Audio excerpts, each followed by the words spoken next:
We're delighted to be able to bring a lot of filmmakers to the festival. And since New Zealand is such a long way away, we're particularly grateful that the director, Sarah Gronert, has made the trip here to Vancouver. Please give her a warm welcome.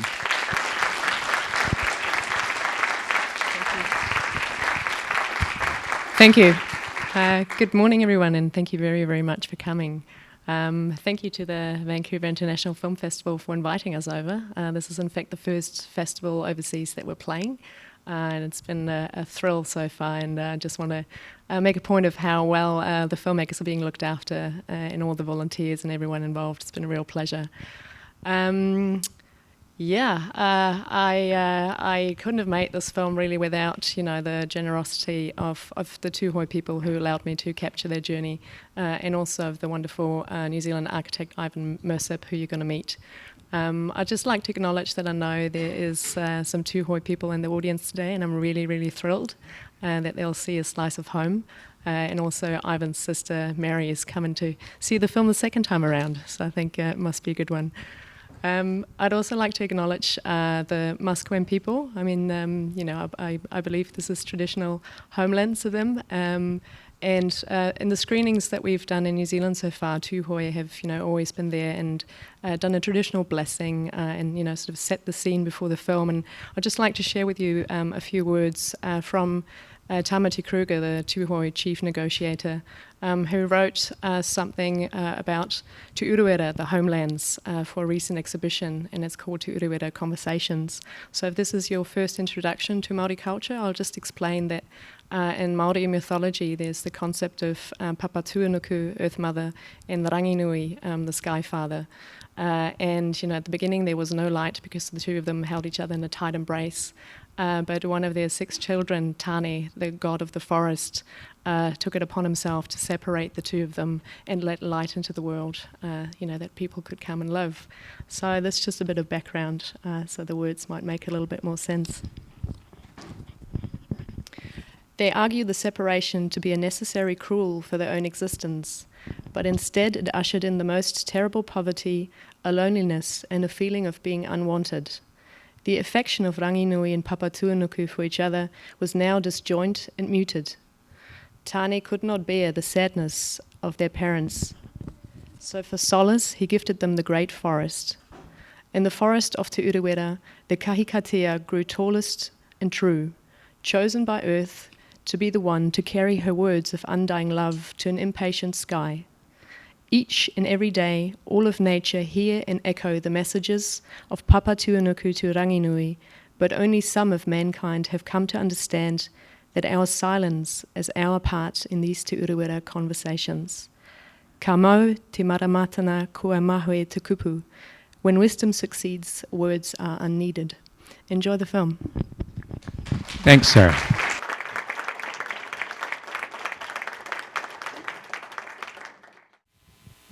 What would the average week's activity be in the building now, say in sometime in the coming month? And when you see these 2 youngsters floating downstream in that creek, are there any dangerous critters in that, or is that completely safe? No, so in regards to your first question, the building is a community centre, but also the tribal headquarters. So about a third of the building is used for offices where the tribe, make plans and achieve their visions, and people from the community can come and outsiders and do business or develop ideas. Then they've got a huge tribal hall that's used for meetings. They have schools that come through, do education classes there. They have a beautiful cafe, which is the first cafe in that little area, so people really use it and meet up with their friends. Visitors pass through and now have a place to go to and connect with Tūhoe. There's a library, a small art gallery, so it's sort of quite a mixed space. It's being very, very well used. The river is a fast-running river. I had the pleasure of floating through one day as well with the kids, with the little ones actually. That one day grabbed me when the older ones weren't around and said, "Will you go with the? We want to go where the old ones go," and I've never been in, so I went and I realised how fast it is, and I was just worried because they don't know how to swim; they just float with it. But no critters in there. New Zealand's quite lovely that way. You can go bush and or in the river, and you don't have to worry about being eaten.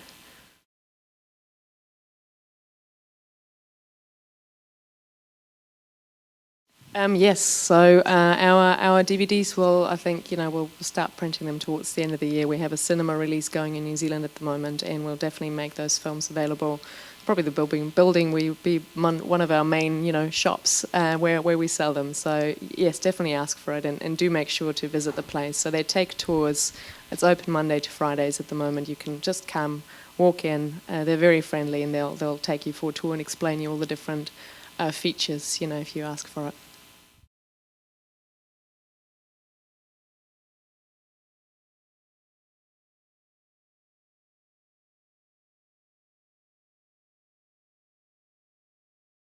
Yeah, good point. So,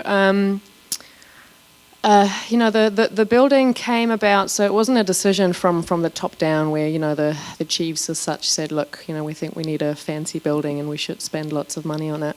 It was sort of something that came from the communities, from the whānau, the families, and the hapu, the sub-tribe, who, said, look, the valleys or the different communities are quite spread out. I think you got the idea of how vast the area is.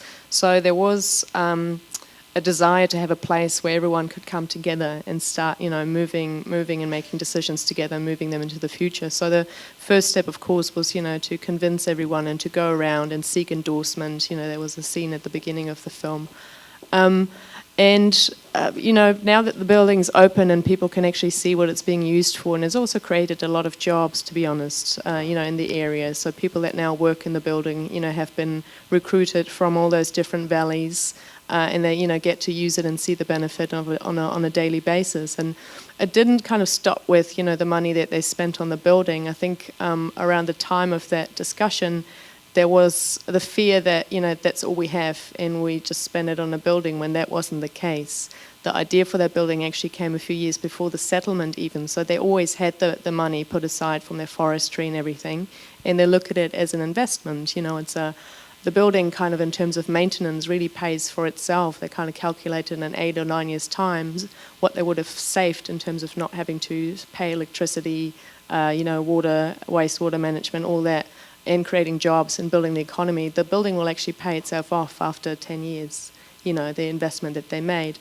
And now they're using it as a blueprint to use those technologies and things that they've trialed there to then roll it out into the communities and into housing and incentivize, certain things, and the people have been trained up, pass it down to the next generation. So you have to see all those things. And at the time of the argument, I think, the vision and the focus was just on the money. But now that people actually start to see the impact that it has and the wider vision attached to it, there's a lot of support for it from even the fractions that didn't.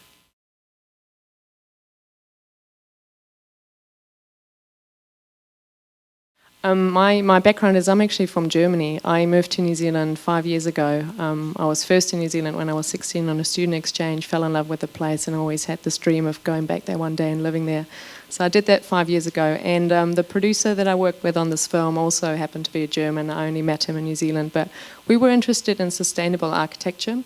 So we started researching what's happening on that front in New Zealand. And it was, one of those alignment lucky things. One of the first people we spoke to happened to be involved with the architectural company that was working on this project. So he told us about the Living Building Challenge, and initially we were just so fascinated by this architectural philosophy and wanted to know more about it and introduce ourselves to the Tūhoe people and offer that we just document the build. And I think it was really through them working with Ivan, with the lead architect, and completely trusting him that whoever he suggested or he brought on as a team, they accepted, and said, look, we'll give you a chance. And they told me in hindsight also that they were quite curious that actually I was an outsider even in New Zealand, a German person. They were interested in what my view would be on them. They were quite familiar with a certain stereotype that they are being presented as in the New Zealand media. So I think it was being there at the right time where they were opening up and interested to see what an outsider would make of it. And then we didn't have funding in the beginning, so I ended up shooting everything and the sound and everything myself. It was a one woman band, and I think that really allowed for building beautiful friendships and being invited to stay with families and just staying there for weeks at a time. not filming all the time, you just spend time and you have lots of cups of tea and, listen, and you really learn what's going on the ground, and suddenly you find yourself able to attend situations that you would never ever have access to otherwise, and really get that intimacy and, sort of start to piece it all together. So that's really how that happened. I spent about 2.5 years filming. The first year there was still a design stage, so, that was more spending time with the architects. But once construction started, I tried to be there as much as I could and figure out how to cover it.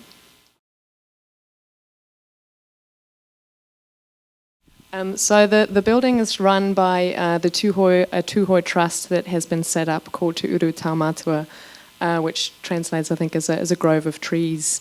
So they're the post-settlement tribal authority, if you will. So they're running the place.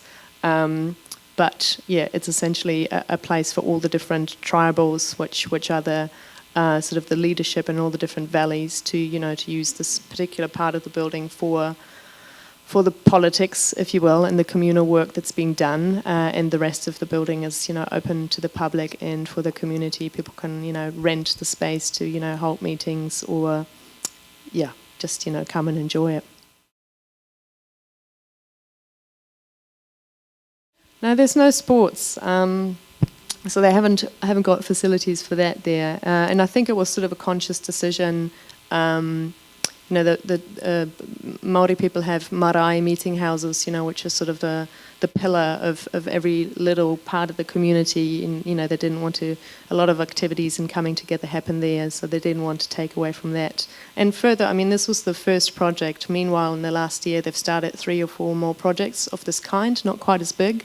But addressing the particular areas and what might be needed there. So I think some of them, that they're building right now might have facilities as well to host sport events and things like that.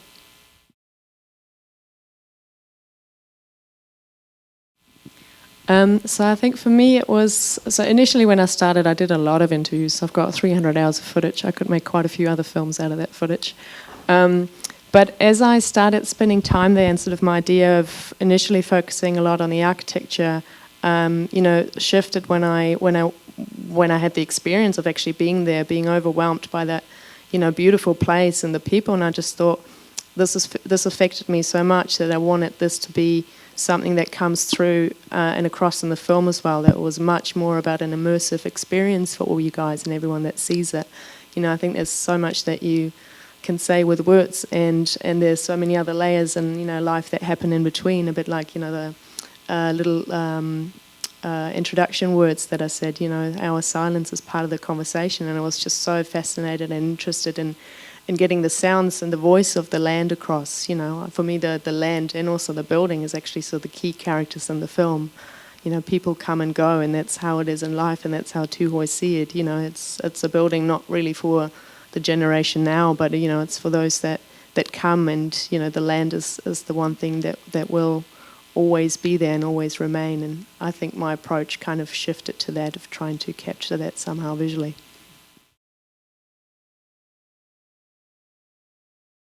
So they've done something quite unique. They've passed a law, the Te Urewera Act, which actually states that the land is its own legal identity. It's like a person, and literally no one owns it. The land owns itself. It's now in the legislation. It's been passed, and what they've done to begin with, because for the last few decades it was the Department of Conservation that looked after the management of the park, and now this is gradually being shifted over to Tūhoe. So they've put in place a board of trustees, which at the moment is made up half Tūhoe, half government people, but over the next 5 to 7 years, I think we'll phase out entirely to complete Te Urewera membership on the board. And now the time's being used to train Tūhoe up, and attract people also back into the traditional homelands. There's I think 30,000 Tūhoe, of which only 9,000 currently live back home. So that whole idea of creating and working on the infrastructure and trying to attract talented, skilled people back, and giving everyone the opportunity to take ownership in the sense of looking after the place and being the real guardians.